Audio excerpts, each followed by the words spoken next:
This is Parker Hesse. This is Sam Branks. You have the pleasure of listening to Hawkeyes and Tallboys. Cheers, motherfuckers. Welcome to the Hawkeyes and Tallboys podcast, featuring your hosts, Beau Freeborn. You know, guys, even though we get 2 conference losses, we're still going to end up 9-3. We're going to win the West for sure. Dylan Pond. Here's the thing, fellas. I'm going with it. 12-0, baby. We're going to do it. Let's fucking go. Woo! And Rob Wall. I mean, that would be shocking. But we can do it. I mean, I think we can. So crack a tall boy and go Hawks.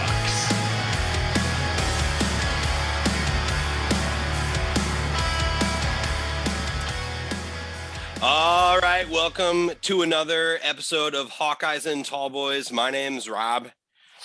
I'm Dylan. I'm Beau. And cheers, guys.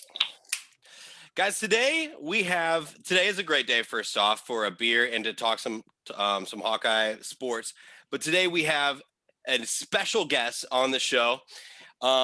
He is originally from Nebraska. He's a Cornhusker. He's a graduate from the University of Nebraska in Lincoln and got his degree in sports broadcasting journalism. He actually won some awards being the color guy in Nebraska.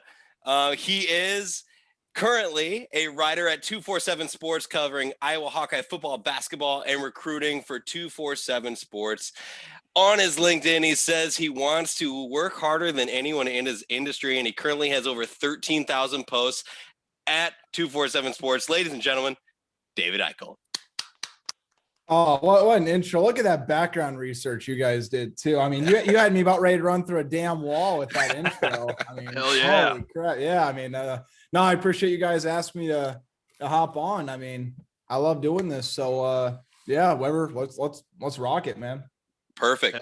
Hell yeah, man. I guess really just right off the bat, David, tell us about yourself. Tell us your story. What do you got? Man, like I said, so I graduated from Nebraska. I moved around though. I lived in Utah for 10 years actually, but I was born in Sioux City, Iowa. So my parents are Sioux City natives. So I got family in the area. Well, I did have family in the area till we all kind of scattered out, but didn't live in Iowa for long, couple of years, moved to Nebraska for 8, moved to Utah for 10. And then I moved back to Nebraska my senior year of high school, some family, situations, stuff like that. But worked out for the best because I was not going to go to college in Utah. And I think everyone kind of knew that. So, I toured Iowa, even with scholarship though, 4 times the cost to go out of state, and Nebraska I was in business originally, so I didn't even start doing anything sports related till like the end of my sophomore year. So I mean, I got a very late start to it all. But yeah, so I mean that's the very gist of everything. I've done a lot of different things, and it somehow ended up that I ended up in sports journalism. I got like a high 20s, low 30s on my ACT in science. And I said, I didn't want to do that. I got 17 Nailed English. it. So I got 17 English. So I'm like, hey, what's the best thing I should do? Oh, let's go to my shittiest grade and let's do that for my career. That's a great idea. Sick brag, bro. No, well, yeah, sick brag with my under 50, like my under half score in my English ACT. But no, I mean, that's the gist of everything. I mean, I've always followed Iowa sports. I followed Big Ten. I mean, I've been diehard basketball, football, everything since I was born. So, Hell yeah. But yeah, nice, that's man. the gist. Nice. So as far as that Nebraska thing goes, we can't all be perfect, David. So we forgive you. You're on the right side now, so it's all good. Hey, you know what? It was funny though, because I mean, I interned for Nebraska Rivals, and I had some great mentors there. The journalism school at Nebraska is top notch. I'll never say anything bad about it. I had some great mentors there, but I will say when they found out the Nebraska fan base on Rivals, which is probably the most popular Rivals site out there, I mean, it's crazy the following that they have. I mean, when they found out I was going to Iowa, I couldn't even tell you how many memes or GIFs that were made of me with my face inserted. You know that the Game of Thrones thing where it's like shame, Shame. They got like the turncoat and stuff. They put all my bosses ringing the bells, and they put me being shamed and like walking. They like shot my face onto it. And but you know, I got the good news is about like Nebraska too, though, is I mean, like I got to call a lot of games, and like you can say whatever you want about Nebraska, that they got a passionate fan base, and it does make it that much more enjoyable when you're covering a team that has that passion. They want every little bit of information, and you know, whether you like them or not or whoever else, like it really did help pave the way for me. I've always said if I went to Iowa, I don't know if I would have ended up where I've been. So you went to Nebraska. Were you a Nebraska fan growing up, or were you an Iowa fan? And then when you were at Nebraska, were you more of a Husker fan because you covered them sports wise, and then kind of the same thing with Iowa then? So I always like to say I followed Iowa sports because I cover the team now. And I mean, I here's what I'll say, you know, just for full transparency, you know, I try to be as authentic as I can, and whether people believe it or not, whatever else. I did. I grew up following Iowa football. I grew up following Iowa basketball. That first year was tough. I mean, for me, just as like going from fan to professional, I think I've done a pretty decent job at now, but it depends how the readers actually see me. But it was really funny though, because I came from Nebraska, right? All the Nebraska people thought I was an Iowa fan. All the Iowa people thought I was a Nebraska fan. So I'm like, all right, so everybody hates me is basically what I'm trying to tell you. So, I mean, like I said, that first year was tough. And I mean, I lived in a fraternity house and I followed Iowa sports. So it was more so like every time Iowa played Nebraska, it's like, all right, I'm gonna go to the game, then I'm gonna run and hide in my room type deal. So, but no, I mean, it, like I said, it was a good experience and all that. But, and as far as like coverage goes, here's what I've always told people. Writers are always a fan of the team they cover to some degree. They'll never classify themselves. And here's why. It's clearly more fun to cover a winning team. Like it's not comparable. Like from the strict selfish standpoint, you get the players are more cheerful. They give you better answers. The coaches are happier. The vibe around the team. Like there's just a different energy about, the place that it's at. Like, I mean, I can't imagine being in Iowa City in 2015 when Iowa goes 12-0 in regular season. And then I think that was the same year they were number 3 at one point in basketball. We don't need to talk about the last half that season. I won't bring that up. Right. But like that, but like that high right there, just for the fan base and for the writers in general, like it helps. And if you're talking about trying to move up from a career perspective, I mean, you get more opportunities and the team's good. Like, I don't know if I could sit there and cover pre Greg Schiano Rutgers, because I think Rutgers is actually, I was very impressed with what they did this year compared to where they came from. I mean, how many different ways can you write about getting your ass kicked? Hey, we got beat by 40 again. Here's the story. All right, here's all 6 people that'll read it again. So I feel like we were making fun of Rutgers, dude, last year. I'm pretty sure, like, I remember when we were about to play Rutgers, I was like looking into their stuff, and their commentators were like, we got this new quarterback, and so like they were like super excited about it, because I was thinking to myself, like, dude, they got nothing to talk about out there. That was the are you talking about this past season, 2020? Yeah. They got the kid from Nebraska. I think so. They got the kid from Nebraska, and he's the one who transferred for Scott Frost from UCF. And I'll tell you what, though, here's the good news about covering Nebraska in terms of, like, again, you talk about opportunities. You either can thrive off the opportunities, or the program's a shit show and you get every opportunity to cover just crazy stuff. Like, I got the opportunity to cover some crazy stuff in Nebraska. Like, my first week on the job was when Keith Williams got his 3rd DUI. And my second press conference was going to that my second press conference ever was going to there and filming him, and he gave like a 2-minute opening statement. I didn't answer questions, but for full disclosure, by the way, I'm not excusing DUIs or anything like that, but like it was spaced out. Like, it wasn't like a 3rd DUI in a year. I mean, it was like spaced out over like a decade and all that. But then obviously with the we had to evaluate where Iowa was at, hiring Scott Frost, firing Mr. Rogers, aka Mike Riley, who great guy. I got nothing but respect for him. He's a super genuine guy. Covering Bob Diaco, which was the most interesting man I think I've ever covered in sports. but yeah. So on that note, what's the craziest shit that you had to cover here at Iowa. Was it Doyle? I mean, it has to be, right? I mean, I've told people this, and I got a little bit emotional during a podcast or two covering that, but that was after Mr. Robert T. Green. We don't need to dive back into that saga, but Oh God. I will say that first 3 days of covering that, and like I've always told people, you can agree or disagree with whatever Iowa did. You can argue if they were right or wrong, but the reality is the players had the right to share their stories, and it was up to us to actually be able to allow these players to have a platform.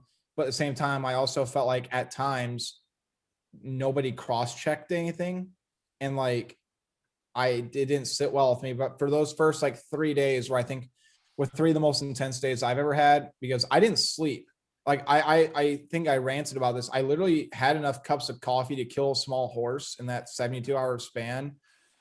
And like, so what happened was I covered everything. I think I wrote, I'm not kidding. I think I wrote like 25, 30 stories in the first like 40 hours. I am wiped. I go downtown. I went to DC's that night just to go try to like Unwind. relax a little bit, whatever else. And then Kinnick got vandalized that night. Like literally while I'm there, I wasn't even there for 5 minutes. I literally left and I had to go cover all that. But like everything was so blocked off. So I literally had to type the thing from my phone, like outside. I'm literally sitting outside DC is like typing on my phone. Damn. Wow. So in that situation, so do you have people that reach out to you and they're like, hey, David, this stuff's going on. We need you to get out there and cover it. Or like, where do you get that information? So, I mean, I'm addicted to Twitter. I tweet a lot, as you guys all know. And like, there were the videos being shown, but like, I'm not going to sit there and I'm not going to go cover that. I'm not going to put myself in that situation. And like, that's why I got all the respect in the world for the TV guys and stuff who are trying to get the footage. I mean, you know, that was a whole crazy experience. And by the way, for full disclosure, DC's had a mask mandate and it was a third full when I went, and it was early enough to where it was not putting myself in unsafe territory. So for all the people who are, you know, obviously, you know, I advocate for masks and all that, just for any clearing up that controversy. I would not have gone if it was full. I want to make that fully clear. But yeah, so I mean, those situations, like I have our national desk and I got like, you know, we have like a whole big chat room with like all 24/7 publishers and stuff like that. But like, it was one of those situations where I felt like I could have had a national guy do it, but I also want to do Iowa justice. And I don't want to have to like them to have to go look through do all the background research and me not be there. So I'm like, you know what, I'm going to save us all 2 hours and I'm just going to do it myself. And I typed on my phone. Well, I'll tell you what, bro, like the whole time during that whole situation, I thought you handled everything very well and kept us all up to date. And I also thought that you were super consistent too. And I would say out of all the reporters, no disrespect to Lystico or Dr. Minna, those guys, but I thought you're the champion on that. So kudos to you, brother. No, well, I appreciate that. Well, and I was going to say, and we know David, according to Twitter, these past few weeks is best buddies with Pat Hardy and Rob Howe and those guys. So I'd put you in a class above them. We'll just say. Hey, you know, here's the thing. And like, I know Twitter is all fun and games and people like to poke fun at this stuff. Like, I mean, I'll say it again. Like I got no issue with anybody. Like if they got issues with me for what I said, like, sorry, kind of, not really. Like I meant no disrespect. Like what people need to realize too, and I've said this, and this is where if they take offense to this, like that is what it is, but you got to take it for the surface level and the way I'm trying to portray it, right? Mm-hmm.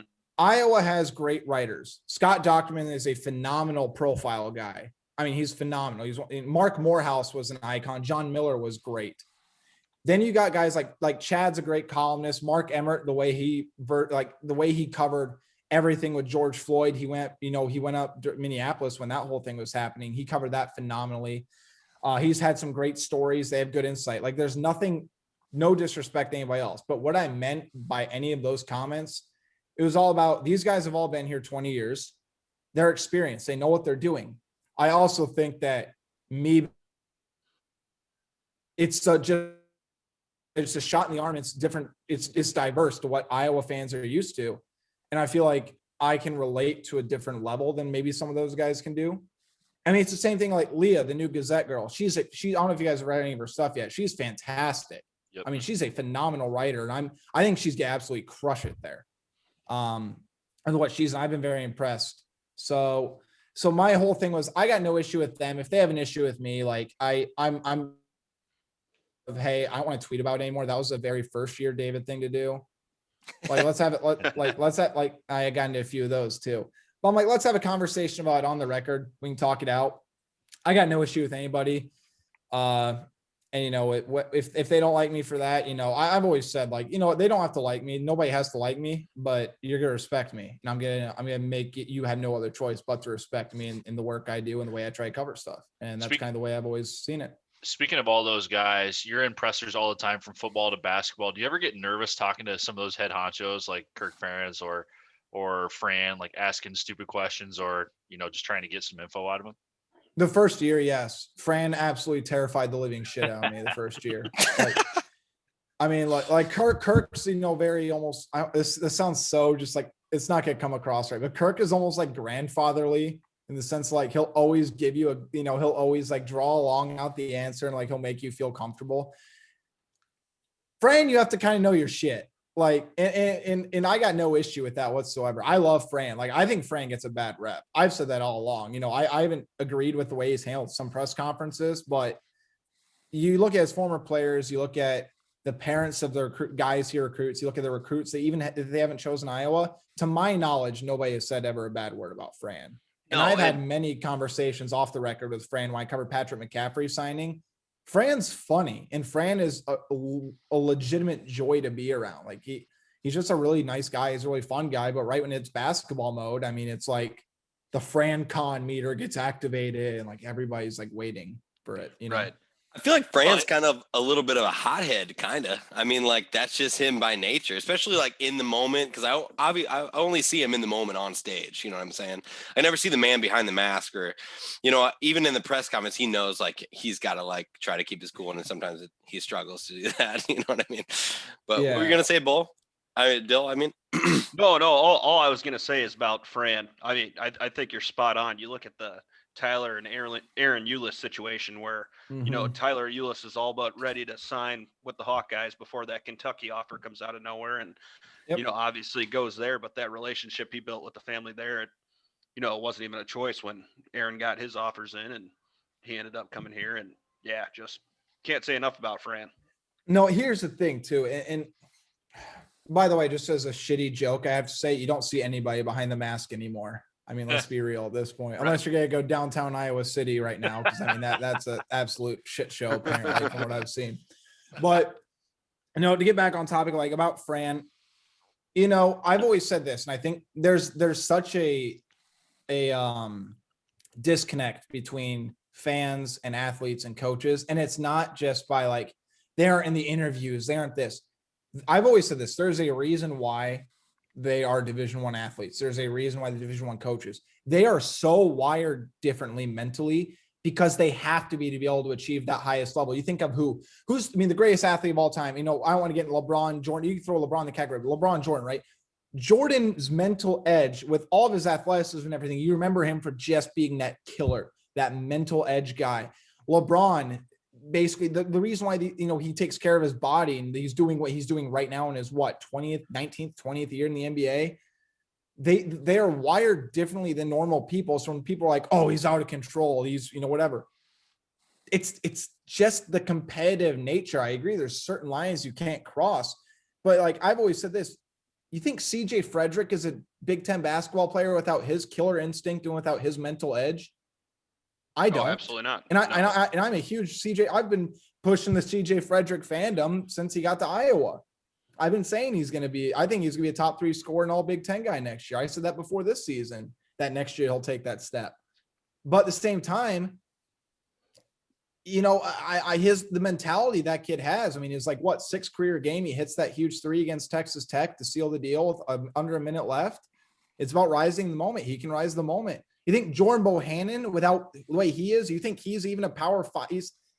No, he's not.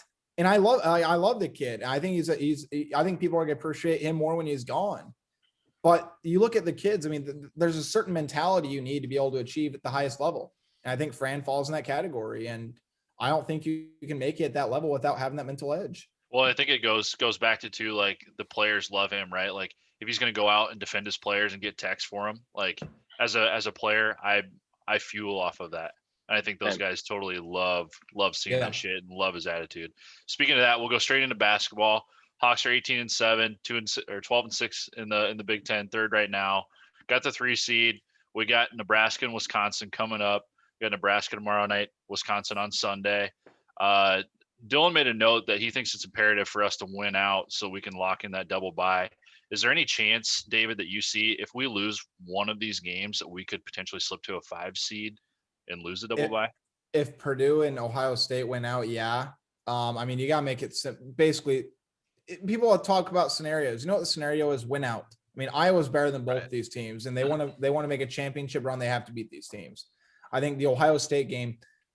I wrote the column yesterday about the Fran Fade's not this year, and people need to cut that. They need to cut it about that. So what I'm saying is Iowa went 6-3 in the month of February. 2 of those games came down to a final possession or 2, and guess what? CJ Frederick wasn't in either of those games. And I hate playing the what if game, but if CJ Frederick's there, they at least split those games, if not win both. And again, I hate doing the hypothetical crap, but you see the difference with CJ Frederick on the floor right now. I mean, it's night and day, even if the kid doesn't score. I mean, what he does is space the floor, the way he's been on defense, and the team's so different. According to Bart Torvik, Iowa has the 10th most efficient offense and defense in the country since February 5th. Guess what? That's championship numbers, and Iowa's going to need to keep that up. Nebraska's better without Teddy Allen. I've said that all year. I've known Teddy Allen actually since he was a high schooler because he's from Nebraska. He graduated high school from Nebraska. And, he's had a lot of adversity off the court and on the court. I mean, just a tough life. So I won't get into that situation. But Nebraska's a different team than what they've been over the last couple of months. And I'll say this, and Fran gave him credit too. I think you need to give a lot of credit to Nebraska for playing every game. Unlike some schools that haven't and won't. And, that's all I'll say about that. Because I think they should have been forced to. But, like I said, I think the simple solution is Iowa's better than both these teams. Iowa matches up perfectly against Wisconsin. Yeah. How does Iowa get beat? They get beat with athletic guards who can beat you off the dribble. Wisconsin's not going to do that. And I think what we're seeing out of Wisconsin this year is what they should have been last year. Wisconsin overachieved. That's not a shot against them. They hit their ceiling last year and they won it. That's a kudos to them. But I think going into this year, I mean, there's a reason why I picked them 5th in the conference. They weren't going to get any better. There's no way for them to get any better right now. And you're on your home court. So I think Iowa needs to take care of business. And I think Iowa ended the month of February, or the Fran Fade, with the best, most complete performance of the year. And I think that the team is going to rally around Jack Nungy's injury. And I think that's why the bench played as well as they did, because I think Michigan's better than Iowa. I think most people will admit that right now, but I also think that the team was completely demoralized when Jack Nungy went down with an injury. And that's not an excuse, but if you talk about the last person they want to see go down on that team, it was, I mean, look, in all credit, is no disrespect to Luka, Jordan, or anybody else. It was Jack Nungy. I mean, what that kid's had to go through the last 3 years. I mean, you wouldn't wish on your worst enemy. I feel absolutely horrible for the kid. And, and the fact that he wants to come back next year and play. And, I think the character of Jack Nungy can't be questioned. So when that whole thing went down, I think that just completely took Iowa out of the game. You bring up, so first off, I have 2 questions for you. The first one, we'll talk about Nungy's, obviously after the season with a torn meniscus. This sounds terrible, and I don't want it to come off this way, but is Iowa a better team because they don't have to rotate as many people with Nungy being out? I think we only had 1 game to compare that, like Ohio State, but it just looked like the flow was much better. Guys were coming in off the bench still fresh and not having to get that rotation with Nungy, but with Garza playing, 35 plus minutes a game, is that going to wear him down in the tournament? I think you can look at that a couple different ways. I think that Ohio State's undersized. So I think if Iowa is going to get away with that and without having a backup center, it was probably against Ohio State. And I think we also saw another blossom of Keegan Murray in that game with the way he shut down EJ Liddell. I mean, I've said this too, and I'll say it again. Keegan Murray is the best NBA prospect that Iowa has. I agree. I know some people kind of raise their eyebrows at that, but I mean, you look at the skill set, look at the athleticism, but I wouldn't go so far as to that. I think he got overshadowed as well with Joe Toussaint actually playing some good minutes. And I know people want to argue that he deserved more minutes, but you can't really look at anything over the past 5 weeks and point to say he deserves minutes over Jabo, because Jabo brings more offensively than Toussaint does defensively. And Iowa's always going to rely on their offense. They can play better defense, but the offense, if they play good enough defense and have enough and play their top-notch offense, that's ultimately their ceiling. Iowa's never going to be a lockdown team. Like, they're playing a lot better now, but it's not going to be consistent enough to rely upon that. So I wouldn't say that. And I'm also very curious what happens when Garza gets in foul trouble. I thought Iowa was going to play a lot more zone than they did in the last game, because I thought that's how they would try to protect Luka. I think Fran did a fantastic move, like I said, by putting Keegan on EJ. And also, I think Chris Murray is going to see some minutes down the stretch. Josh Ogundele is just not ready, and I know he's not ready. I think he's going to need even another year after this, and I think him missing summer workouts is a big hurt to that. And keep in mind, they literally took down the rims at his park by his apartment, by his house in London. So, like, you can't blame the kid for not exactly being ready when, you know, the world was completely locked down at that point, especially, you know, the UK. So, I'm excited for him, though. Big body, though. Well, you talk about Nick Ward's ceiling, yeah. I think that's what you bring, and he can shoot. Like, he has a nice shooting touch. But I will say Iowa's going to need a grad transfer big. I mean, I don't see how they don't do it. I think it'd be. This sounds. I don't mean for this to come off as brash as it will, but like, I think it's irresponsible if you don't, because otherwise I think you're going to throw Josh Ogundele in a bad situation. I think Chris Murray is going to play legitimate minutes next year. I don't think people realize how good I think that kid is too. Yes, there's two Murrays. But I also want people to realize, don't put Chris's expectations up to what Keegan is now, because I think that's completely unfair to the kid. I think he can be a really good player, but his brother balling out while he's on the bench isn't exactly fair to him in terms of what the perception or what the expectations will be. So to answer your question in short, I don't know. I think that Ohio State was a good matchup for Iowa, and from that stance, I think Toussaint, basically the way he locked down, I think the way Murray locked down defensively. I mean, Toussaint was mocking their guards. He wasn't like trash talking, but he was daring them to go blow by him, and then he'd beat him to the spot. Like, he knew what they were doing. He forced 2 shot clock violations himself with, I think, 8 seconds or fewer left on the clock. So.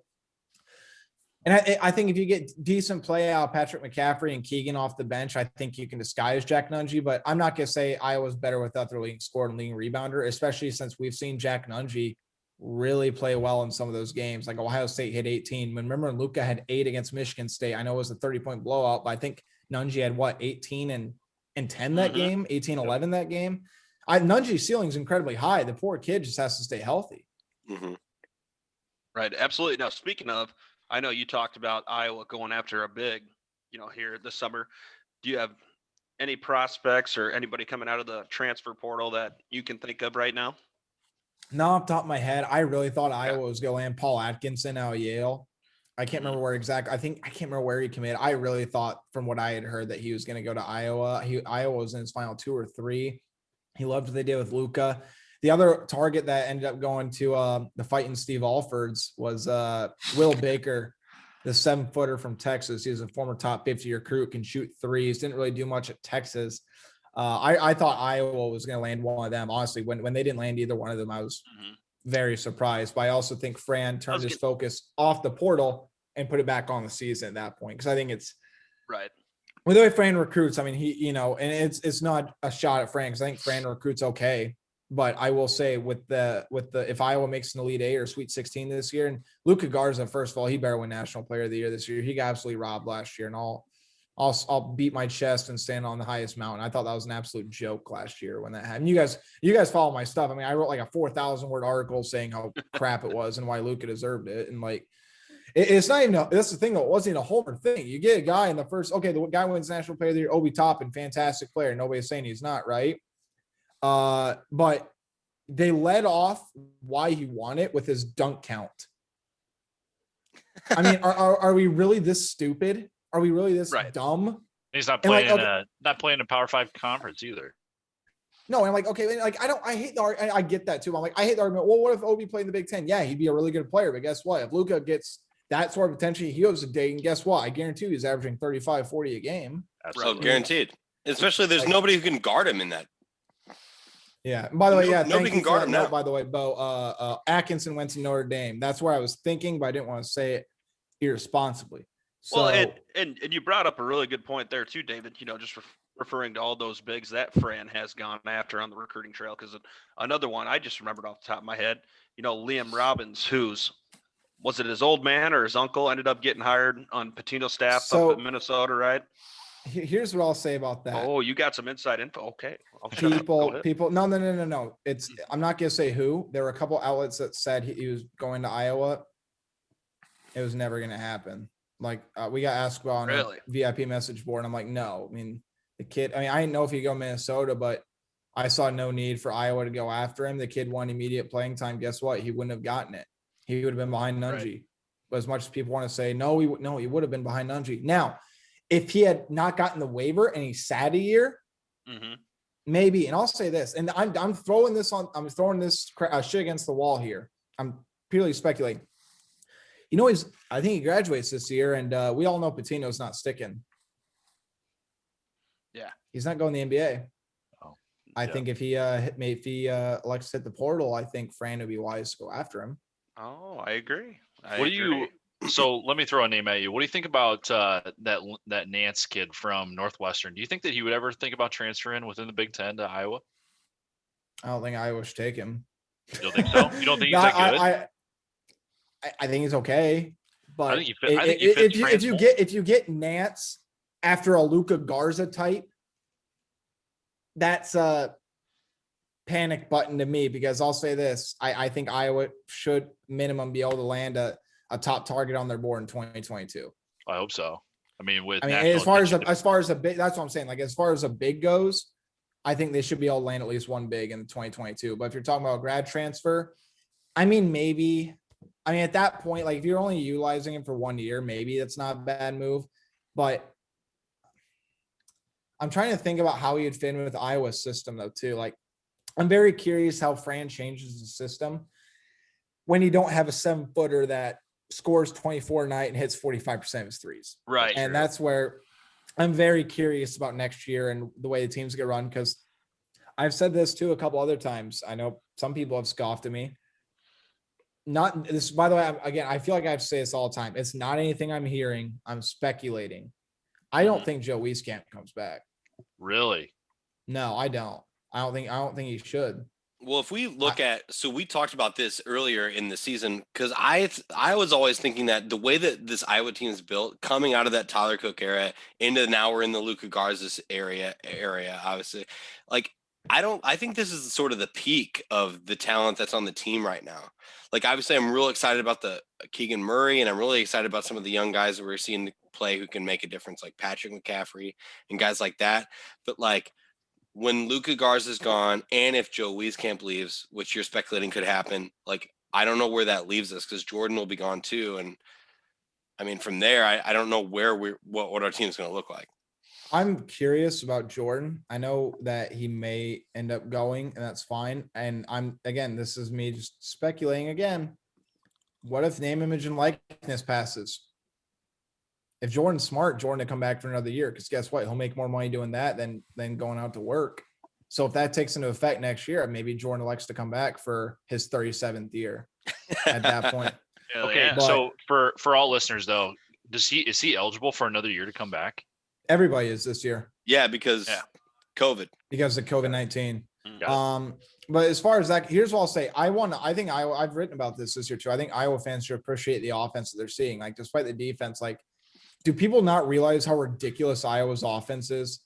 Like, it's absolutely insane what Fran's done. I mean, these are guys that weren't exactly the most recruited guys in the world at all. Like Luka is pre-recruited. Like, I think some people overblow how lightly recruited he was. Like, yeah, he didn't get offers from Blue Bloods. The guy had like 30 offers and like really good offers too. Right. Like, he was properly recruited. But I mean, you get guys like you got CJ Frederick to walk on. CJ Frederick to walk on. Grant, everybody knew he would get a scholarship. And he had some good offers too. But I mean, Jordan, you keep the hometown talent, and to do what they're doing you talk about Fran's maximizing talent he's got right now. Like, it's strictly coaching at this point. If Iowa can continue to execute, like, it's an absolutely historic offense right now, and it will drop off next year. But I'll say this: Iowa's defense will be better next year. Like I'll be blown away if it's not better next year. I mean, Tony Really? Perkins. I think Tony Perkins will be an All Big Ten defender at one day. I think he needs to develop a jump shot. But then you get Keegan Murray, Patrick McCaffrey, Chris Murray. Do you know how much length that is on the perimeter? And even Like you Joe don't need to Toussaint. close out quick. Yeah, and Joe Toussaint. And maybe Iowa lands then get Peyton Sanford coming in. I don't think he's an immediate contributor, but he'll be a guy that shoots 45% from three. He'll be a guy that can defend. He's 6'8". He can make some good things happen. Like Fran's gotten this array of hybrid wing guards. And I think that's the best way you play the game of basketball at this point, especially at this level. I think if you get a couple of good bigs in there and you get a guy like Luka or Jack Nungy, it fits him perfectly. But I'd expect Iowa defensively to be much better next year. I think they'll take more pride, but I do expect the offense to take a step back. But is Iowa going to be bomb of the Big Ten again next year? No. I mean, Iowa, I think, could be easily an NCAA team next year, and at least a mid to upper mid-tier Big Ten team. And I think that's what you have to expect, despite the firepower that's potentially leaving. And I think CJ Frederick's going to lead the charge. I'm all on board with the CJ Frederick train. What he's done without running any set plays. I mean, that kid believes he could shoot 60% from three, and I would not doubt it. Bro, he He's shoots close. 100% on his floaters in the lane. I swear to God. I don't think, okay, maybe. Remember, he couldn't one. even do that last year though either. Like nobody's talked about he could not drive the ball last year, and he's getting to the hoop this year. Yeah, and he looks good doing it too. Well, the worst part about it, and you guys have reported on it too, but like he's unselfish. Like he needs to be a little bit more selfish shooting the ball. I feel like at least 50, if not 60% of those 3-pointers he chucks up, they're going in. Like every That time kid he has gets the the ball. flattest shot I've right ever now. seen too, though. Oh my That God. kid's- yeah, He the shoots kid's got the 50%. flattest shot. He's got the flattest shot in the plant though. Like it's Still goes flatter in? than Connor's. Like, and the thing is too, I've seen Connor shoot really well. Granted, it's in warmups and it's post game, but like I tweeted about this one day. The difference is when he's in practice, he puts more arc on it and it goes in. But when Connor gets in the game, he just flatlines it. Look He good really against does. Michigan State though. I was gonna say Michigan State. He looked pretty decent. Of course, everybody was shooting lights out against Michigan State, Right? and I feel like that's how Michigan beat us. Is that they shot lights out? I feel like that's how Gonzaga beat us. They had that one dude Well, who just shot lights out. Gonzaga, I've said this too, and I'll say again, I keep saying that, but Gonzaga's worst matchup in the country is Iowa. They don't want to play Iowa again. I'd be shocked if they did, and here's my reasoning behind that. Iowa can score with them. I don't care what Gonzaga's adjusted defensive efficiency says. You watch them, they are not a good defensive team. They could not handle Luka down low. Iowa scored 88 points while going 4-22 from 3-point range, and they were wide open threes. I can't remember what metric it was, but it's been used by NBA teams and a lot of college teams. And it's about like the percentage of shots that you take, the percentage that goes in, like what should the score of the game actually have been on a normal day. Iowa should have won that game by 18, according to that analytic against Gonzaga. Wow. I love Jalen Suggs. The kid's a stud. He's a fantastic kid on top of it all. Like he's a really good dude from people I've talked to in recruiting circles and like, people in his area. Cause he was from Minnesota. Remember Minnehaha. He shot 7-10 and they were deep threes. The kid's a 32% 3-point shooter or so. Right. That's no disrespect. Like the kid knocked him down. He stepped up, but Iowa can score with him. And I don't think they'd be able to guard him. I like that. And speaking of 3-pointers, I wanted to throw this one at you here, David. Who you taking in a 3-point contest? Beau or Austin Ash? And this was asked in the media days the other day. I was curious what you wanted to say on that. Man, I'll tell you what, I think people do really, I know everybody jokes about Austin Ash, but that kid can shoot the lights out, man. Like he's pretty ridiculous. I mean, do I have to pick between them or can I go a third option? Are you going to say? I think I know you're going to third option, but go ahead. I like it. I'm going to say CJ Frederick could beat everybody on the team. For sure. I do. And I think Joe Wieskamp would obviously probably, I mean, here's the thing, everybody picked themselves and man, if I had to go between Ash and Jordan, I'm going to go Jordan. I know I love Austin Ash. I think he's a sniper, but if Jordan never gets open looks, and if you're going to give him open looks in a 3-point contest, I'm not arguing his resume. I'm just not. And I love Right. Austin Ash. I call him Austin Sniper Ash every time he gets in. I just want to chuck it from half court every time he goes in, which he does, and I love it. The swagger move of the fucking year was when he hit that 3 against Iowa State, and right when the ball let go, he just started running back because he knew it was going in. I mean, that was some big time swagger. So I think you gotta give him props for that. But I'm picking J-Bo in it. I just don't think you can argue the resume. And he's been around for 37 years, a bit longer in Austin. So Right. he's got a little bit of experience on him. Oh yeah. And then the other one we were kind of wondering about too. So right now it seems like we're looking at a 2 to 3 seed here in the NCAA tournament. Do you see us falling any lower? What are the chances, of potentially landing a 1 seed? I guess, what are your thoughts there?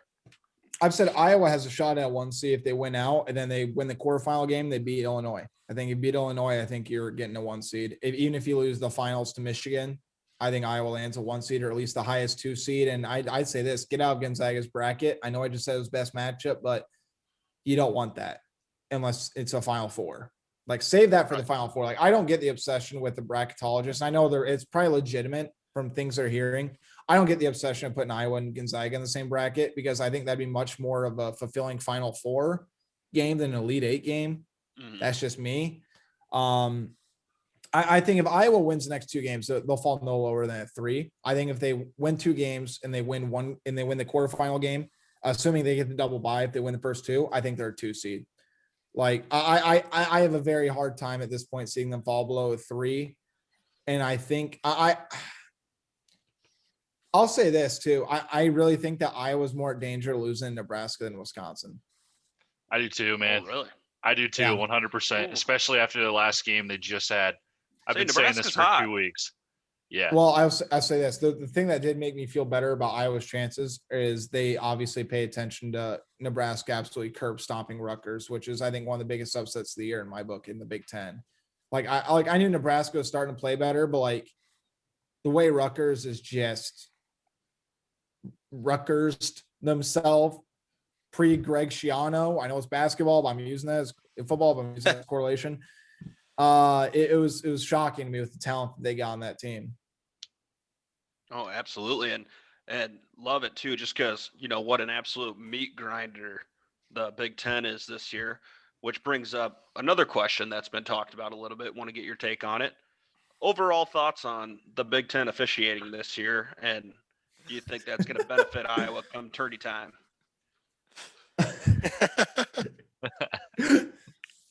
I've never complained about Big Ten officials on my Twitter one time, so I don't know what you're talking about. I think they're all wait. I can't get fined. Oh no, I think it's horrible.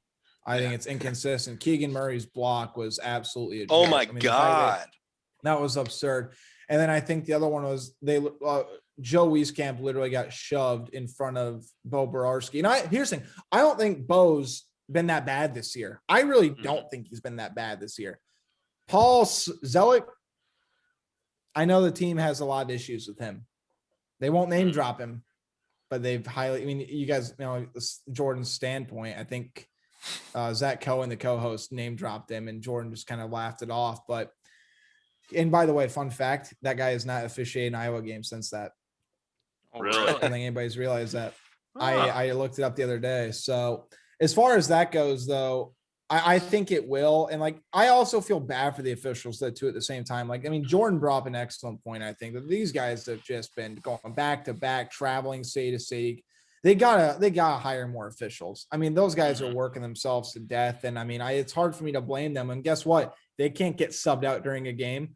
They're running down like that, and they're doing the best. I do believe that they are doing the best they can. The biggest issue I have with the Big Ten, as far as officiating goes, maybe it's across all conferences. I can't really, I watch more Big Ten than anything else, obviously, but it's almost like they change up what they're calling in the second half, and that pisses me off. And it should piss off every player, coach, and fan and media member, because it just robs people of great basketball. And it's not fair to the players. What they could get away with in one half, you can't get away in the second unless they're talking with the players, say, hey, we're going to start doing this, this, and this.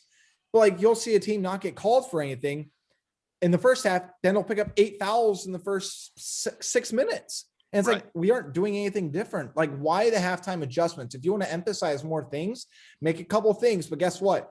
give a list to the coaches and say, hey, we're going to be looking for this more. Do different, more transparent things. So it's not like all of a sudden everybody's like, okay, what the hell? I mean, I think we've seen that countless times across the Big Ten this year. And I feel bad for I really do feel bad for the officials when it comes to that stuff. Good example last night, that Wisconsin and Purdue game. I think there was just shy of 30 fouls in the second half last night. It was ugly. I mean, they were calling bullshit, each way, which is sad. But you're right, though. I mean, they got 3-4 games a week. That's tough. I know working out 3 or 4 times a week is tough for the average American. So kudos to those guys. I work out with a six pack. That's about it. I mean, 12-ounce curls. I'm working out right now. Yeah, exactly. Little light lifting. That's right. Yeah, exactly. Got to give the biceps post some work. workout. Yeah, it's a post writing workout. But yeah, I mean that like I said, I do feel bad for the guy, like the officials, though. I think it makes things tough. It's not fair to them. And I mean, I'll bring another example. I think the officials are partially victim to this too. Yeah. How do you get in the bonus? How do you put Iowa in the bonus with 12 minutes left and call one more foul right after that against Illinois and not call anything against them the past 10 minutes? Sure. I thought Fran and all them should have been upset. And I'm not saying Iowa would have won, but it was like blatant missed one side, call it the other. I'm like, my whole thing is I don't care how you call it. I really don't give a shit. But you call it one way, you call it the other, both sides. If you have an inconsistency, get a makeup call in there, go to the player, go to the coach, apologize, make up for it. And people say, well, you can't be making up calls. Well, I mean, you do see it in games. It's what happens. But the reality is officials aren't going to get everything right, but it's how can we help cover for them while not totally influencing the game's outcome? Because when the officials take over a game, that sucks for everybody on every level. Like the first half of Michigan, Iowa, from a officiating standpoint, the first 10 minutes of it, that was so awful. I mean, that sucked every energy out of every person that was watching that game. Iowa fan, Michigan fan, casual fan, whoever it was. I mean, more tweets were about the officials and the stoppages than the game. And that's a problem. Oh, absolutely. Absolutely. But overall, guys, and this doesn't just go for David, Beau, and Rob too. I mean, any last minute thoughts on basketball before we move on to football? I tell you what, that 5 to 6 game skid really made me reevaluate this Iowa team. But after watching them play the last couple of days, I feel pretty good about at least an Elite Eight, potential Final Four. We have to really bring it in the Elite Eight, but I feel really good about the Hawks making an Elite Eight run. Rob, do you have anything? Well, yeah. Well, go ahead, Rob. Sorry. So we talked. After the Michigan State beating, we looked at the rest of the season. We said we got 6 games left. What is it going to look like before going into the Big Ten? And we said if we can get at least 4 wins out of the next 6 games, then we're going to look pretty good going into the Big Ten. I feel good about our chances. You know what I mean? Because we still had to go against Michigan, Ohio State. We got to play 2 games against ranked Wisconsin. And right now we're at 5-1, and I feel like we're on pace. 3-1. Anyways, we're on pace to be able to win, and so to do that, and that's exactly what I wanted. I predicted us to go 5-1, and then we're on pace to do that as well. So yeah, no, and David, you actually missed this because I know you said you had missed the last episode that we had, but I thought okay. No, you're okay. We took a week off and had a couple of weeks in between podcasts. Well, when we did that was during the Hawks' bad stretch where I think they went 1-5 or 1-4, something like that. That's good because I got told it was my fault because I missed one of my Pop Smoke tweets. So that's not my fault. So I appreciate that. So we're gonna take responsibility here. We're gonna take responsibility and we're gonna be making sure we're doing our podcast here weekly. So all right, good. Good. I'll pass along the word to Hawkeye Nation about that. All right. Before we go, it's our fault. Yeah. Before we go to football, does anybody need to crack another beer? I just did. Yes. I've cracked 2. I'm sorry. I've been talking nonstop, so I'm like, yeah, David needs to crack another one. So, all right, cheers, boys. Cheers. Love it. So, all right, let's go to football. So again, basketball, got Nebraska tomorrow night, Thursday, and then Wisconsin Sunday. We have just a couple of things we want to cover. So I think we're probably going to get a little bit more clarity after spring ball if we end up having one, but a lot of questions about what's going to happen on the O-line. A lot of questions if Petrus is the guy. I think we all think that Petrus is the guy, but everyone's kind of holding out for Deuce Hogan. Have you heard anything, David, on 2021 football roster wise that we should be looking out for? Yeah, I mean, that's an interesting. I mean, I think you go a lot of different ways to that. I think it's going to be one of the more, it sucks. There's so many storylines of spring camp, and we're not going to have much access to it. And that really sucks from my perspective because, look, I mean, you guys have read my stuff. I mean, I can sit here and speculate all day, and I feel like I have a pretty good grasp for it. I'd like to at least think that. But the reality is, like, without actual insight and without any of that, it's like our guess is almost as good as yours. And I hate trying to, minimize what journalists do, but like unless we get actual live action of it, or we had talked to players one-on-one, talk to coaches, like I'm sure we'll get some Zoom stuff, but like, Is that because of COVID? it's yeah. I mean, like everything's been strictly, but we did do a couple in-person press conferences in June when it came to the Chris Doyle situation and like some of the more important basketball stuff. They've done some in-person, social distancing, masks, everything required, obviously. But like, that's the thing too, is like, I gotta give a lot of credit to the University of Iowa sports information guys. Like they're making it as easy as they can. Like it sucks for everybody. And it's like, our job has become a bit harder from that standpoint because, a lot of our good stuff comes from one-on-one interviews that we get in person with people. We get form more of a connection with the players and with the coaches. I mean, I can't tell you how many good stories I've gotten. And like, you can't ask stupid questions via Zoom. Like I've said this before too. There's a reason why when people ask dumb questions to, coaches or players or anything like that, you try to form a connection with them. Like I've literally talked rap music with a bunch of players for 10 minutes one-on-one because you know why? That's going to pay me dividends the rest of the way for the rest of their career because, hey, I'm a person, we have a connection. And they will literally give me better answers. And we have there's more of a comfort level there than, hey, we're just talking. It's not like I'm asking you all these questions. It's like the importance of that cannot be overstated. And Zoom has completely robbed it from that perspective. But as far as spring goes, Spencer's a guy, I think. And like, I think Iowa's upside might be higher down the road with somebody else. But I also think Petrus got thrown in a bad situation. But I will say it's up to Petrus to make the team better rather than vice versa at this point. And that's not a shot against what he did last year. I think the way he recovered, especially in that final couple second halves, I think it was worlds better. I mean, I don't know if I called for his benching. I'm trying to remember if I did. I was very close if I was. But the question is like, who do you put in? Do you put in Alex Padilla, who hasn't gotten much experience and that's again, not a shot against him, or do you put in a true freshman who got on campus late, who never actually went through a full fall camp? Like, Petrus got thrown in a bad situation, but now with Emir gone, with Brandon gone, I think you look out for a couple of freshmen. I think Keegan Johnson's going to play immediately. I mean, I've been all on board with the Keegan Johnson train since Iowa got him. I think he's the best receiver Iowa's gotten in a recruiting class in a long time. Arlen Bruce impressed the crap out of me when I scouted him a few times this year. I think kid's got a certain swagger about him too. And then you have Tyrone Tracy, who I think's due for an all Big Ten caliber season. I think that he was underutilized last year, and I think that he's going to be very, very good. I think he's got the highest upside of any of the receivers that were on the team last year too. Bro. As far as a pro standpoint. Same. All he did was make plays, like not last year, year before. And then I feel like he could have been given the ball a lot more. And I guess, I don't know. It's hard to spread the ball around. He got so many playmakers, but still. I got to give him some credit though. And again, this is nothing I was hearing whatsoever. I really was looking in the transfer portal and talking to people if he's a good transfer, because I thought he was very, I could sense there was some unease there, but I think he also knew, again, not anything I've heard. I just want to put that out there. This is me speculating, but I think he did know that, hey, I'm going to be the guy next year. And he is the guy this year. I mean, there's no question he's the guy this year. Right. Him and Nico, and I think Samuel Porta could be in for a big year. But like I said, it's all about Spencer Petrus making the team better than vice versa. I think Emir and Brandon almost had to make Spencer better last year. Now it's up to Spencer to be able to step up with a full spring with a summer workout. Guess what? There's no room for error, because guess what his first two games are next year? Indiana's going to be the top 20 team, and you're going against the top 10 Iowa State team, which is interesting to me. Yo, before I was going to say, be careful there, David, because Beau's got his Central Iowa bias. He's from New Sharon and knows a lot of Iowa State I think they're very good.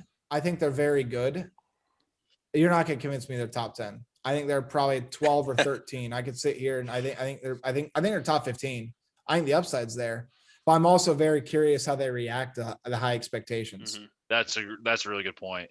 I almost feel like it's 2016 Iowa. Like we're coming right off that great season. What's going to happen? We went 8-5, something like that. Ended up winning the. I love Matt Campbell, by the way.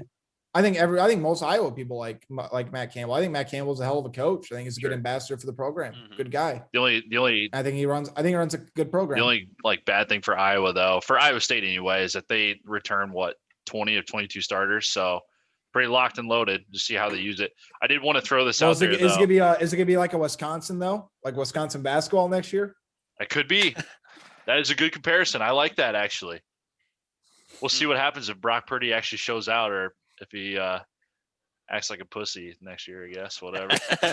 I have been hearing, so I want to go back to the receivers real quick though. I have been hearing that Desmond Hudson is balling out, that he is, from what I'd heard, just as good, if not better than Brandon Smith, athletic wise.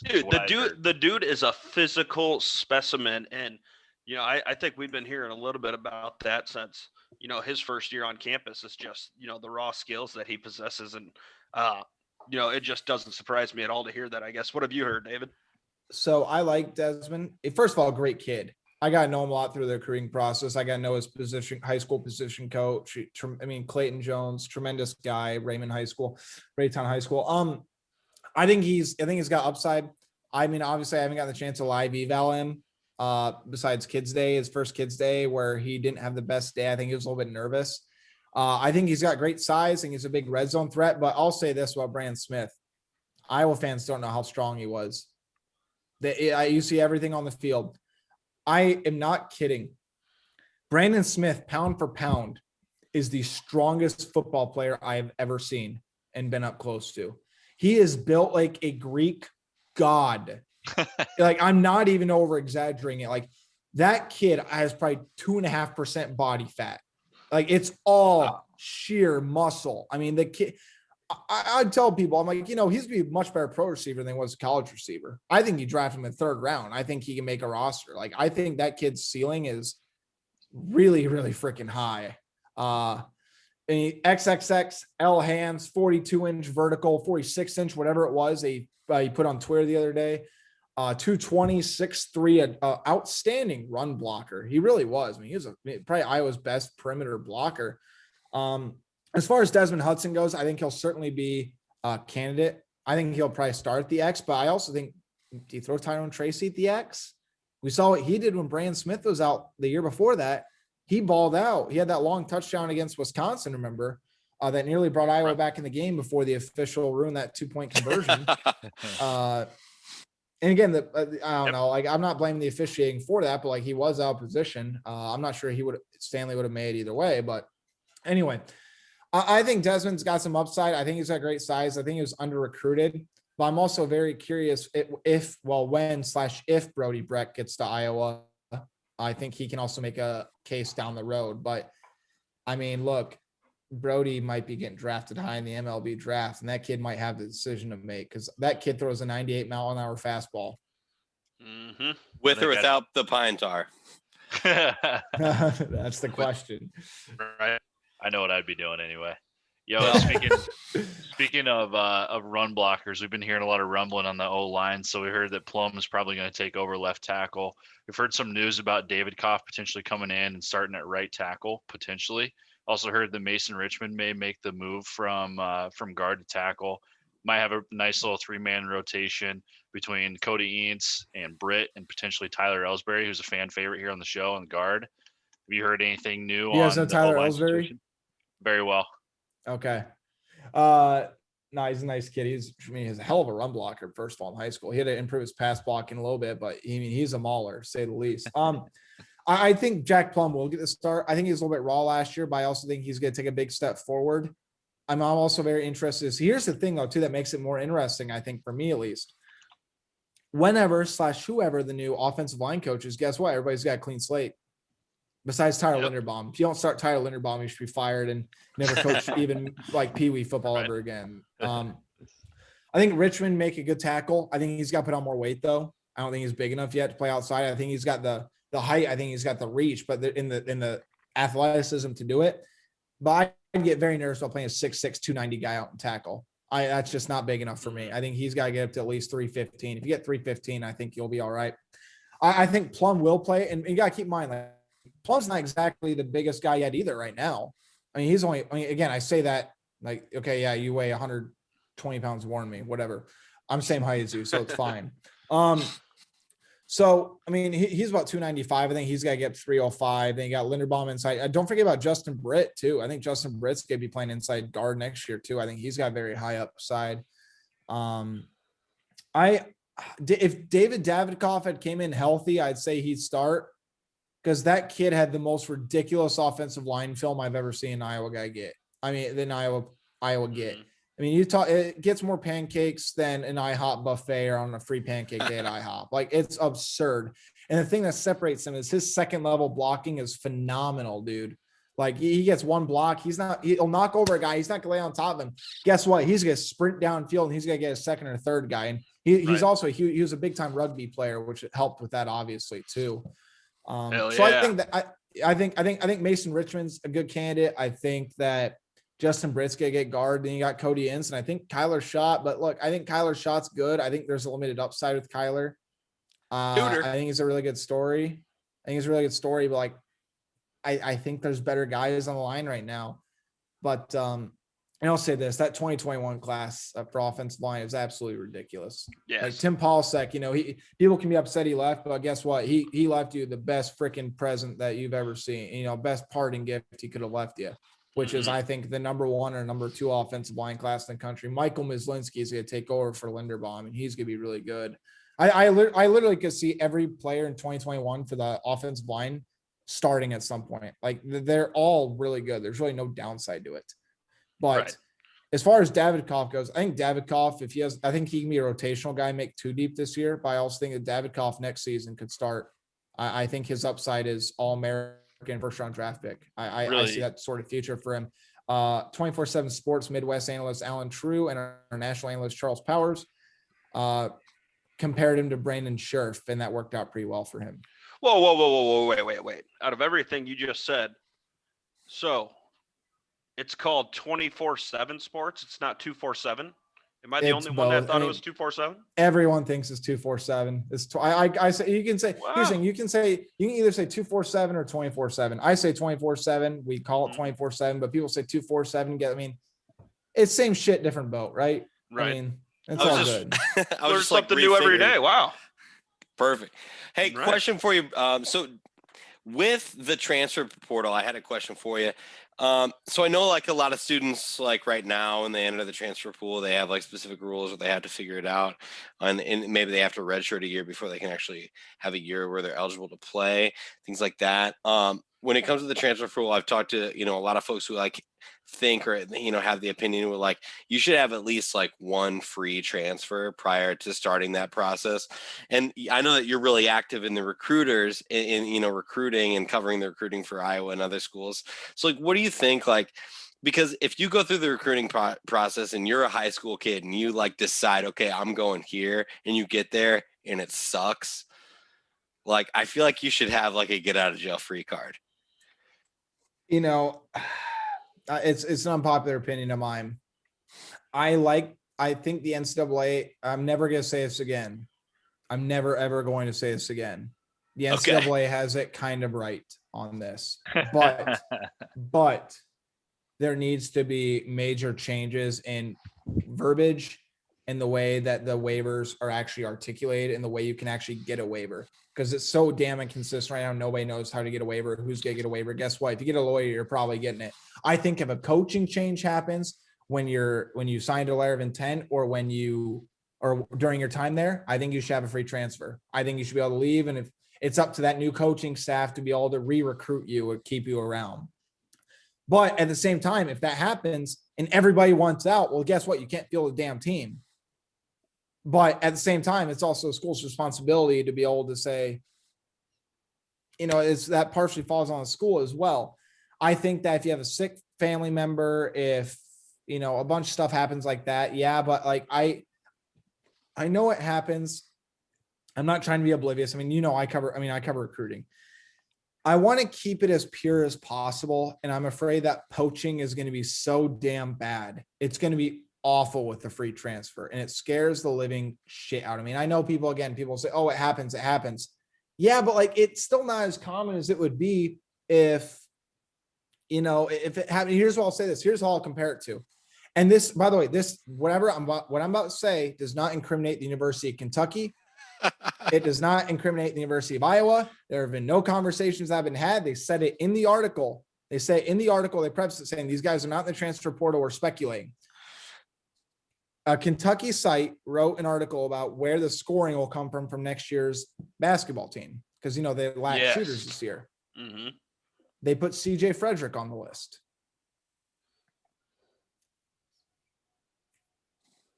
And that's my thing. If you get a free transfer, like, do you know how much sketchy shit's going to happen even more so than it already does behind the scenes about trying to poach kids from other programs? Remember, he went to high school in Kentucky. He was Mr. Gatorade Kentucky Player of the Year. And that's just one example of it. And like, I think of all the FCS stars. I think of all of the, now to be fair, FCS, if you don't go FCS, you're an All-American FCS. I think you should be able to jump up to D1. You got eligibility left, go. I think that's completely fair. You've proven that you can play at that level. You'll be wanted. You're not putting the school in an uncomfortable situation. I think that's fair. I think that if you can simplify the waivers, make it point blank, you have to meet a criteria, and not make it such clogged up, foggy bullshit, which the NCAA does, I think you should be able to transfer. But if you're going to transfer because, hey, I redshirted, but I'm transferring now.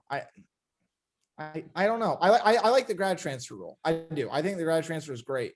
And if you're going to adopt the one-time free transfer rule, you have to eliminate the grad transfer rule. You have to. You can't let kid transfer Agreed. twice. Agree with that. Yeah. I mean, it's a very complex answer for me not having a solidified solution with it.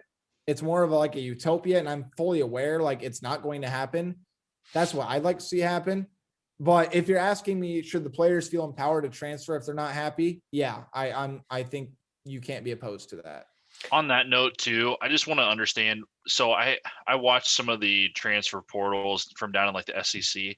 Why do kids from the SEC only go to SEC schools? Why wouldn't they ever consider like a Big 10 or Big 12 school to transfer other than like your blue bloods, like Oklahoma or Ohio State? Like I see all these kids transferring from like Kentucky or Tennessee or Auburn.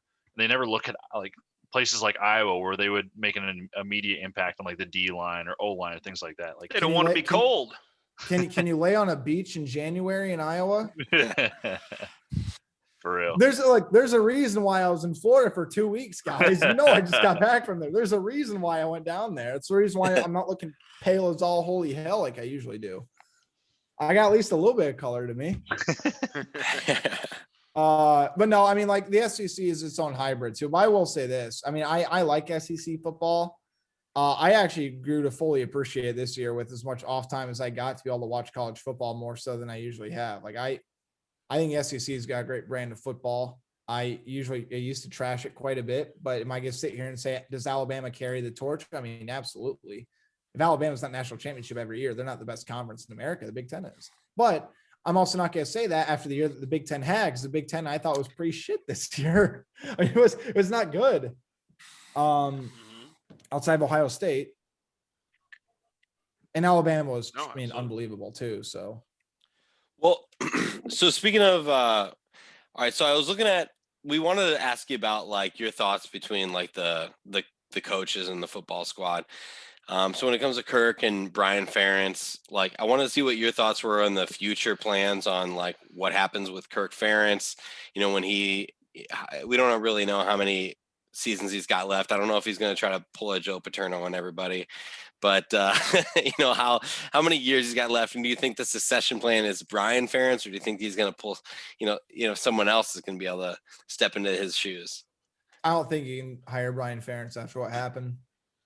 I think that's gone completely. And that's not a shot against Brian or Kirk or anybody else, but I don't see how you hire Brian after that. I think that would be a PR nightmare, even if they found a way to redeem themselves within the culture. You know who I think should be? I think you put LeVar Woods. I would promote LeVar Woods as head coach. I wouldn't even look to Mark Stoops unless you can hire Bob Stoops out of the Sun and you pay him every penny that Iowa ever has, which I think they should at that point. I think LeVar Woods, you know what? You talk about a guy who's fully qualified to be a head. I don't care. I know some people disagree with me. I think he's fully qualified to be a head coach in a major program somewhere. He's a ambassador for the program. He's been through the program. And after everything that's happened, I think I'm not saying to hire him for that reason, but he ultimately would deserve a job. I think LeVar Woods would be such a phenomenal the next step after Kirk Ferentz. I have all the respect in the world for him. I think you put Kelvin Bell as a defensive coordinator at that point too, if Phil Parker decides to call it quits. I think that'd be a step in the right direction. As far as Kirk goes, I mean, you talk about the last press conference that we had with him. I feel bad for him to some extent because we have to keep asking, like, hey, you about done? And it's like, we're not eager about it, but it's like people are so, they want to know about it. And he said, I'm not on a 5-week plan. I'm on a 5-year plan. And I'll say this, I think he would have been pretty close to retirement, but then everything happened in the summer. And I think Kirk knows he has to go at least 2 or 3 more years if he wants to. And again, it's just from the national perception, everything. If he wants to, smudge off the blemishes on his record. Yeah. And if he can leave Iowa in a better place and prove that he really helped turn around a toxic culture, which is basically what the report said. They say you didn't have to fire him, but you got to change. You got to change some things. So if you can do that, I think he's got at least 3 more years left in him. And he even said on the record, he said last season, despite the pandemic, was one of the most fun seasons he's ever had. And I think that's going to go a long way into his future plan.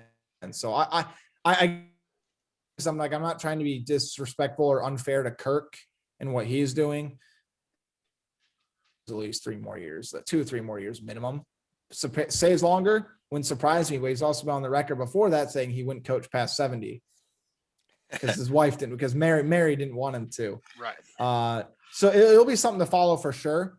But again, I think at that point you take LeVar Woods, and especially since everything LeVar Woods touches turns to gold as far as coaching wise. I mean, he's been absolutely phenomenal for Iowa. He loves Iowa. And again, after everything that's happened, I think LeVar Woods is more than qualified to be a head coach at Iowa. You think they renamed the field after Kirk Ferentz?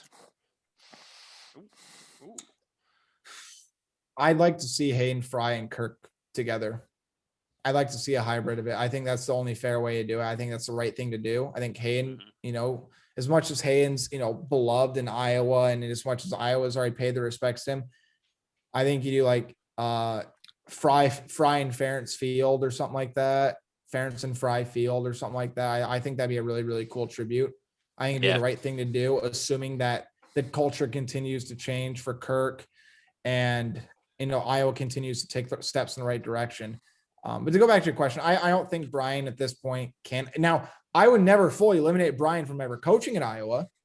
I think he has to go somewhere else and return in order to be the head coach at Iowa. I don't think that you can promote him or he can be the successor to Kirk at this point, just after everything that's happened. But if he left, he had a great culture, he proven to be a successful head coach.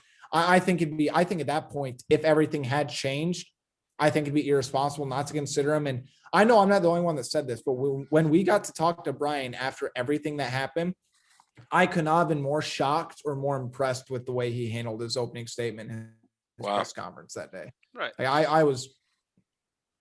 Everybody in the media was absolutely shocked about the way he handled it. And again, that doesn't condone why it happened, but as far as looking remorseful and actually seeming like he took a deep reflection in himself, I'm a big believer, and you got to give the guy props to be able to do that. But obviously, the most important thing is how do you capitalize off that? Were they words or were they actions? And he said, guess what? Ask me the same thing next year. And the important part is we take the steps in the right direction. And at that point, I was like, you know what? It's a very un-Brian-like thing to say. And he's a smart guy. He's a smart guy, and he knows it too. But I did not expect him to say that. And I was impressed with when he said that. Nice. Absolutely. Absolutely. And speaking of that coaching staff in general, and maybe you guys hit on this a little bit during my quick pee break there, but running back coach and offensive line coach, you heard any rumblings there, David? What can you tell us? I would expect the offensive line coach to be named within the next 48 hours. Are his initials by any chance JT? They are not. Not really. HawkeyeInsider.com for the latest. I was gonna say, are you gonna leak something right now? No, I will say, I mean, look, it's not finalized. That's why I'm not saying anything more than that. Like there's still there's I would say there's one candidate above the rest that's a front runner right now. But I'm not obviously gonna say who it is or if it's official yet because it's not official. I'm gonna let the school announce it, or when I get if I get a text saying details are finalized, I'll report it. But it's looking very likely that Iowa has found its next offensive line coach. And Okay. if it happens, I'll say this: I think it's a hell of a hire. I think it's a great hire. I think they've done a nice job. Running back coach, that's a tough one. Fort Kinnick is kind of impenetrable when it comes to that stuff. So I'm gonna continue to work my sources and continue to reach out to some people. But I would expect within the next week, 10 days or so, I think they have to, because I think you have to be able to have that chemistry between the position group and the coach before spring ball starts. Otherwise, I think you're only gonna cost yourself development. Oh, absolutely, absolutely. Yeah, I think for sure. I figured for sure those initials would be JT, but oh, that's interesting. So they're going with the other guy. All right, I like that. It could, Okay. Fair enough. I'm saying just don't, things will surprise you a little bit. Cool. And we can talk a little bit That's more awesome. offline on that. I'm kind of actually really interested to hear when your that thoughts on happens. that. Right? Dill, I think we got a little bit of time here for wrestling. You're our guy. You know everything. You got to lead us into wrestling, Dill. You got to help us. Let's hear All about right. it, baby. All right. Spencer Lee is a 5-time national champion. It's irresponsible not to give him it last year. Agreed. But will he technically be the first official 5-time All-American? More than likely. What's that? Sorry. I was just saying Spencer Lee, he should be the first official 5-time All-American, right? Agreed. I mean, I think it, yeah. I mean, here's the thing too. I think Spencer had already said this on the record, but don't quote me on it. I think Spencer already said he'd be back next year. Yep. Because he wanted to be a 4-time national champion. Yep. And so funny enough about that, at least as far as that last interview goes. So it sounds like all those guys that are seniors are coming back. You're looking at Spencer Lee, Austin DeSanto, Jaden Ironman, Caleb Young's younger, but Alex Marinelli, Michael Kemmerer, and Michael Kemmerer will be coming back for his 6th year, taking the Jack Nungy and Jordan Bohannon route. But Jeff Settles. I think it's 7th Jeff year, Settles, bro. thank you. Will it be? I think so. Kemmerer's 7th year? I think he took a red shirt and then a medical red shirt on top of that. I think he did. Oh, you're right. You're right. It is going to be a 7th year. You're right. Holy shit. I didn't even think about that, but good call. But nope, Mid-20s. for those of you that, right?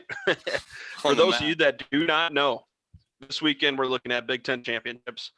Pre-seeds came out. Iowa, the unanimous number 1 seed coming into the tournament.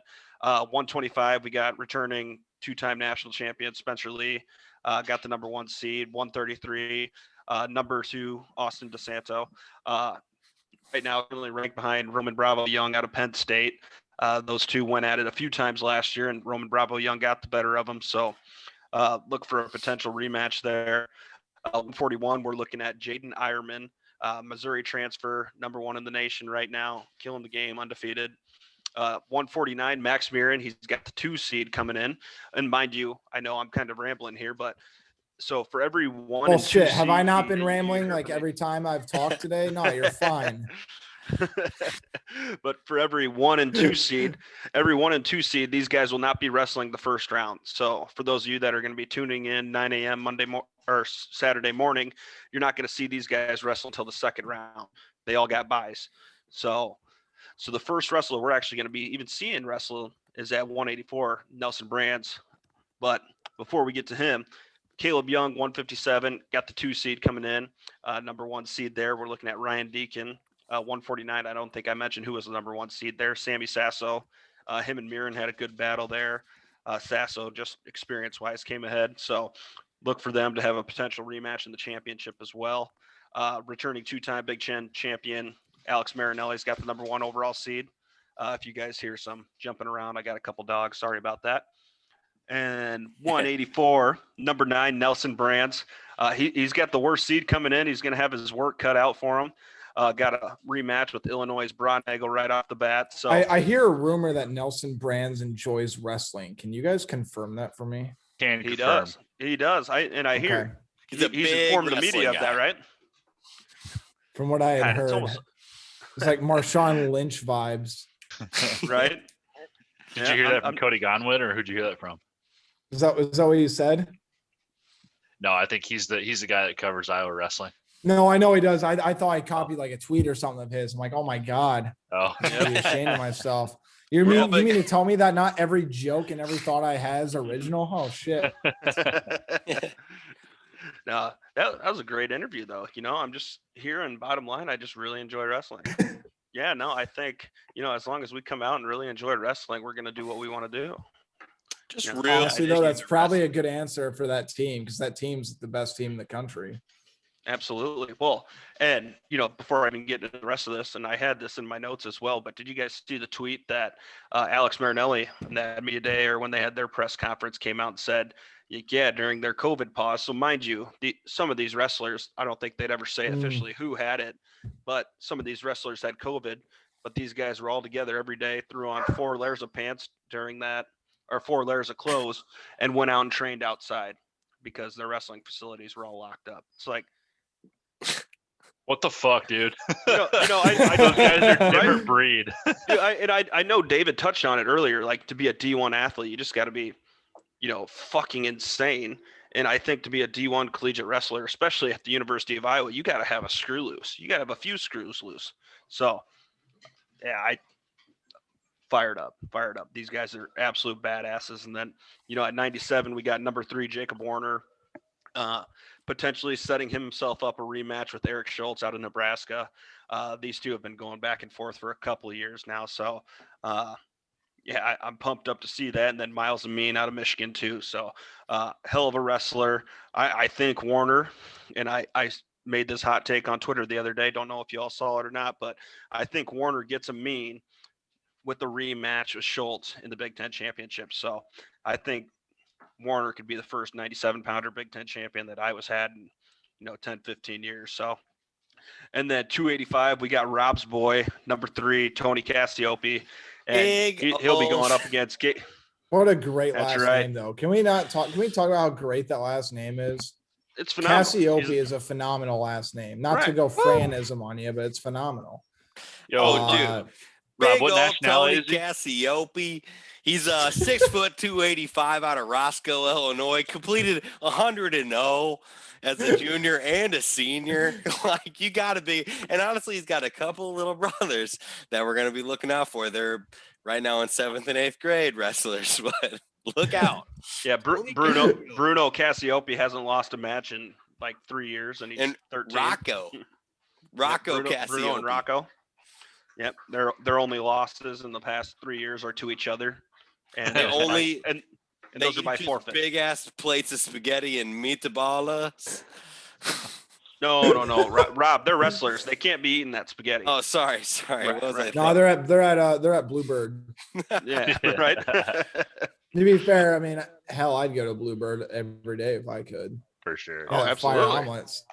For sure. It's not my podcast, so I feel like I can endorse it. So absolutely. They have the unofficial endorsement of David, not 24/7 Sports, but me. So it's fine. Nope. Shout out. There you go. Shout out Bluebird. Dude, God, I haven't been there forever. I don't even know. I don't even know if they're still doing they're probably doing indoor dining at this point. They were only doing to-go orders for a long while. Yeah. Which I get because they're doing social distancing, but like, right. and that place is tiny as can be. So it's like, I don't blame them.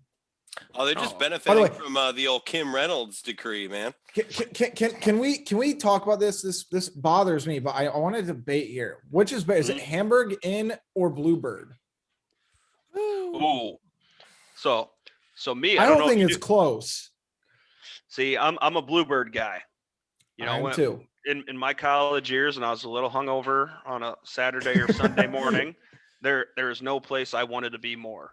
And I think that's twofold. One, I think they had better food, but two, if you ever try to make it to Hamburg at like a normal college Saturday or Sunday morning time, like around 10 a.m., like you weren't getting in till 1.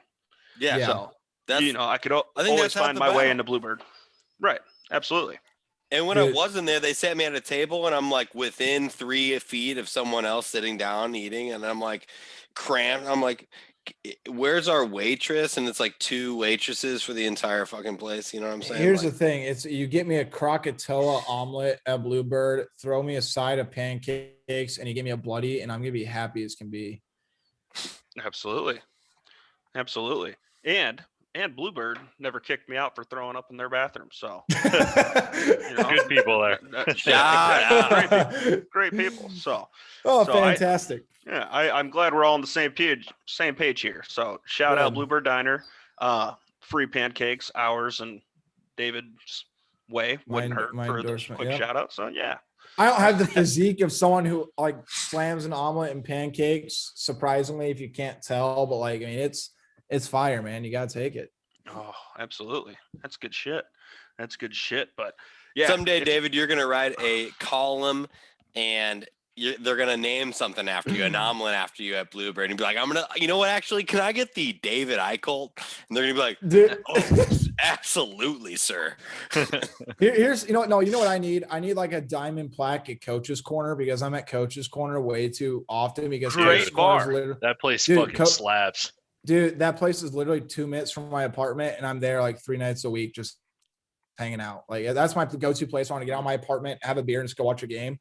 I'm at Coach's, and you know I'm not a coach, but like, I mean, like they need like a loyalty program because how much free crap I probably would have gotten from there by now. right. I feel like I pay for my apartment, and then I put like a second mortgage like for my bill, my tab at Coach's per month. So is that the best bar you like to go to in Iowa City then? Well, for right now, I mean, I can't go anywhere else because I'm trying to be good. But I mean, Coach's food slaps, and like they got. I mean, like it gets kind of cool at some point though when you go to a bar so often you get to know like literally everybody there. I mean, it's a very cheersy type of vibe, but like. I mean, here's the thing though. I wouldn't go if the food sucked and they have enough TVs where they literally play everything. Yeah. It's like, I'll go there. I'll sit there for an hour and a half, 2 hours, have a beer or two, and I'll go. And it's like, it's great. For sure. I feel like I'm just full of endorsements right now. I got to start getting people in my DMs, like trying there you go. More stuff. Yo, Dill, I have a wrestling question before we close this thing out. Go ahead. We're still talking about wrestling? Oh, yeah. there. Our buddy Sam Lar wanted to know, 41 and 49 are going to be 2 solid weights. He wants to know, is Jaden Ironman going to win 41? Do you think is there going to be anybody like Nick Lee or anybody that's going to take it from him? And then Max Murin, he's got Sammy Sasso. He thinks that Sasso is probably going to beat him out at 49, but is there any chance that Murin's going to maybe pull an upset? So obviously 2 answers there. I definitely think there's a chance that Murin pulls that upset. You know, in their last match in the duel, everybody sees that Murin got pinned, and what they don't see is that Murin was down by, 2-3 points. I can't remember exactly what it was, but down 2-3 points, and essentially went for a move to go for it all, to get the win, and ended up getting caught and got pinned. He had to do it. I have zero issue with that whatsoever. Yeah, and I think he can be successful doing it. So I definitely think he could pull out the win. Now, if you're asking me my official prediction, I think Sammy Sasso is going to be a Big Ten champion and more than likely a national champion. The dude is just an absolute stud at 49. He's not an offensive wrestler per se, but a phenomenal defensive wrestler to the point where everybody has difficulty scoring on him, where Max Murin is absolutely no exception there. As far as 141 goes, the scrambling ability of Jaden Ironman is going to win him a Big Ten title for the Iowa Hawkeyes. So as far as Nick Lee, I mean, Nick Lee is a phenomenal wrestler. And I think, he's going to have a career long after his college years in the freestyle market and, even potentially in the Olympics at 41. So, but I do think Jaden Ironman gets him to win his first technical Big Ten championship. So those would be my 2 predictions there. As far as the rest of my predictions go, I could just go ahead and run through them quick. 125, Spencer Lee is going to repeat as Big Ten champion, and he's going to win a national championship as well. I have zero doubt. 133, I think, could be interesting as well because it's just a shit show of a weight. The talent there is just phenomenal. And I could see DeSanto finishing anywhere from, being a potential Big Ten champ to finishing 5th. I mean, that's just how stacked that 33 weight class is there. So I'm going to predict him third. I think he gets beat somewhere along the way, but he's one of those guys. He's got the firepower. He's got the ability to, forget, short memory. I think he can come back and get third. I think Ironman's going to be a Big Ten champ. I think Max Muir will be runner up. Caleb Young's another one of those guys you could see potentially getting beat early on. Conservatively, I'll say he's getting third or fourth. Although I think it's very likely that you could see him in a championship bout as well. Marinelli is going to repeat as Big Ten champion. Michael Kemmer is going to repeat as Big Ten champion. One guy who I think is going to finish maybe not quite a bit above his seeding, but above his seeding for sure is Nelson Brands. He's just too good of a wrestler. Like I said, he put himself in the position, losing a few close matches this year, that I think he comes back and win, like that Brown Nagel match from Illinois. So look for him to potentially get top 5. I'd say at worst 5th place for him. Jacob Warner's another one. I had the hot take earlier. I think I can see him winning a Big Ten title this year as well. He's got what it takes to beat Schultz. The only guy standing in his way there is Miles Amin, and again, phenomenal wrestler out of Michigan. So we'll see what happens there. And then Tony Cassiopei, he's going to be placed as seeded. He's going to get third. Gable Stevenson and Mason Paris are just too much to handle there. And as far as he's only that goes, a sophomore. Yep. He's a young buck, so he's going to have his time. But I think he comes out third. And for those of you that didn't know, Iowa and Penn State actually finished as co-Big Ten champs this year because they didn't get a chance to wrestle. That sucks. That sucks. It does. I get why they did it. I totally understand it.